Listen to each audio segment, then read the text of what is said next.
With hundreds of galleries and a dozen fairs coming up, our art critic will help you figure out what to see and how to talk to dealers, and even, gulp, give you tips for buying art.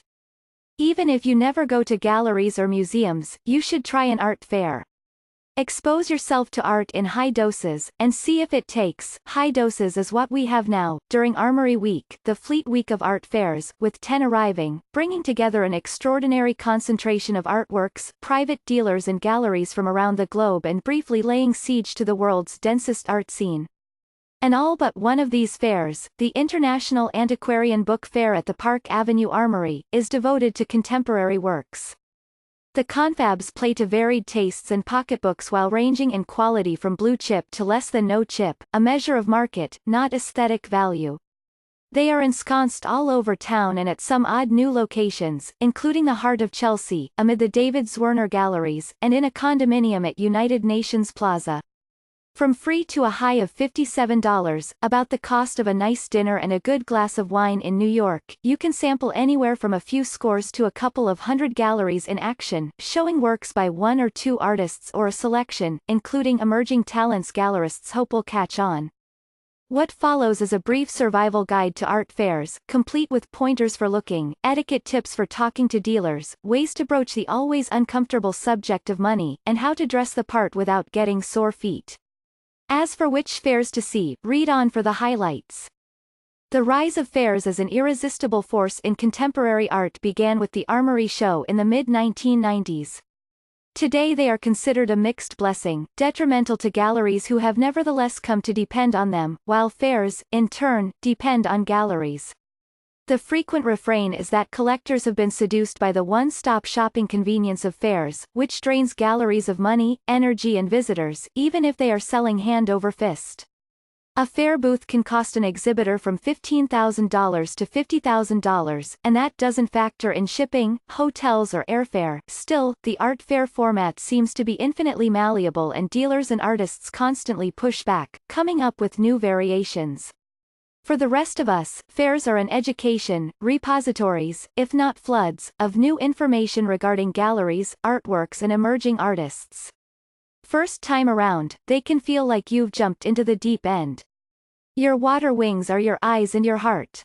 Everyone should live with art they love, and love can happen at art fairs, even if they are the aesthetic equivalent of speed dating. Before you consider buying, look and look deeply. You can't put things on hold for long, and, unlike buying at an auction, you won't have time to consult an expert or someone you trust. A reputable gallery will let you see the provenance, if the work has one.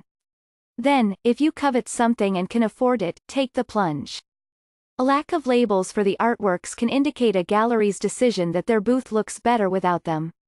Sometimes dealers do this out of a desire to meet potential clients and answer their questions directly. Note to dealers, even the artists' names penciled on the wall would help speed up the flow of information and visitors. Fairs provide access to dealers and, in some cases, artists themselves, but should be seen as an introductory experience, a way to start going to galleries. Wear comfortable shoes and clothes, preferably. Bring water and snacks. It's never fun to wait in line and then have to pay relatively high prices. Get there in the morning before the crowds reach fever pitch, keep expressions of jaded world weariness off your face, and avoid the "huh? Is this art, too?" look. Do not ask prices unless you are seriously interested in buying. As for that other question, will this artwork increase in value? A good dealer should answer, I don't know, and maybe, that's not a reason to buy. The mother of them all, with modern as well as contemporary art, this fair is on the upswing. Established in the Gramercy Hotel in 1994, it has occupied Pier 92 and 94 on the Hudson River since 2001. This year it has added Pier 90 after the city determined structural weakness had rendered Pier 92 mostly unusable. In the early 2010s, the Armory expanded and the fair's quality dipped. But it's trying to rise again, learning from, while also competing with, the younger Frieze Art Fair in May. The Armory has cut back in the past few years from 300 galleries to this year's 198, representing 33 countries. It has also been beefing up its restaurants and snack bars, programming and lounge options. Going all out for its 25th anniversary, it has initiated the Gramercy International Prize, which supports a young and pioneering New York gallery that has not yet participated in the fair. The inaugural prize, a booth at no cost, went to the Gallery Ramekin, originally known as Ramekin Crucible, returning to New York after a brief sojourn in Los Angeles. At $52 to $57, the Armory's entrance fee is the most expensive. What we get for the price is a world unto itself, a place where it is hoped a visitor will spend an entire day, and more money.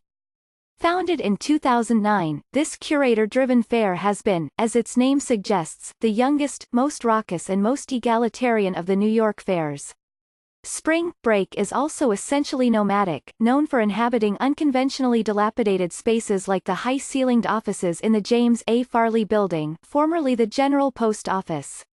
This year's location, on the second floor of 866 United Nations Plaza, is smaller than usual, which has forced Spring Break to be more selective, downsizing to around 90 participants from 140 last year. While a few commercial galleries participate, most of Spring Break is devoted emerging artists who have been proposed by other artists or independent curators. This writer managed a sneak peek on Monday, which confirmed that the fair remains the place to find new art. This year's theme is fact and fiction, which makes sense given the rising tide of representational art. There is more than one way to break the art fair mold, and the suave and sometimes painfully hip independent is an example. Elegantly designed with walls but no booths at 50 Varick Street in Tribeca, it has around 60 participants and a clubby atmosphere. Inclusion is a form of anointment. A theme on the Independence lineup is a representational and conservative one that departs considerably from its characteristic cool, surrealism and hyperrealism moment. The Independent could use more juice, but leap in. Formerly known as Volta New York, this sudden pop-up fair is the feel-good story of New York's 2019 fair cycle. It coalesced quickly when Volta, usually at Pier 90, was forced to give its space to the inhabitants of the Armory show's Pier 92 after the city determined that Pier was unsafe. The collector Peter Hort, joined by David Zwirner and Quang Bao of the 1969 Gallery on the Lower East Side, spearheaded a rescue mission, and Plan B emerged, with about 30 Volta participants invited to Mr. Zwirner's galleries at 525 West 19th Street and the building owned by the Paula Cooper Gallery at 534 West 21st. And who knows, Mr. Hort and company may have inadvertently invented a new model, an art fair surrounded by scores of art galleries. With around 100 galleries, this is the largest of the Armory Week fairs to offer free admission, a compensation for its relatively remote location, the East River Pier previously used by NADA, Pier 36, 299 South Street. 5 years old, it is devoted to all things paper, from dealers in drawings, prints and occasionally photographs to large paper-based installations. These, and the orderly booths and carpeted aisles, suggest a mini Armory show. This year it is sheltering 9 galleries from Volta. Scope is a veteran mid-level fair that caters to galleries with little or no fair experience. It will present 57 galleries at the Metropolitan Pavilion, 125 West 18th Street, mostly from Europe and the United States. It is a big-hearted fair, using travel grants and program awards to lure some participants. A staple of Armory Week, NADA has suspended its New York fair this year, opting for what it calls a gallery open. 63 local member galleries are pursuing business and exhibitions at their usual addresses. NADA is providing maps showing locations, listing shows and also organizing a week's worth of guided tours and artists' talks. If art fairs are not for you, this is a good way to discover some of the best small and mid-size galleries, especially on the Lower East Side, where more than 2/3 are clustered. Billing itself as the anti-fair for independent artists, Clio, founded in 2014, has mostly eliminated dealers and works directly with artists of all ages from around the world who have no New York representation. This year it will occupy a ground floor space on the fringes of Chelsea, 550 West 29th Street. It charges artists by the amount of wall or floor space they use, and without booths, resembles an exhibition. It is almost guaranteed that this crowded presentation will be full of new names, which doesn't necessarily mean the work will look new.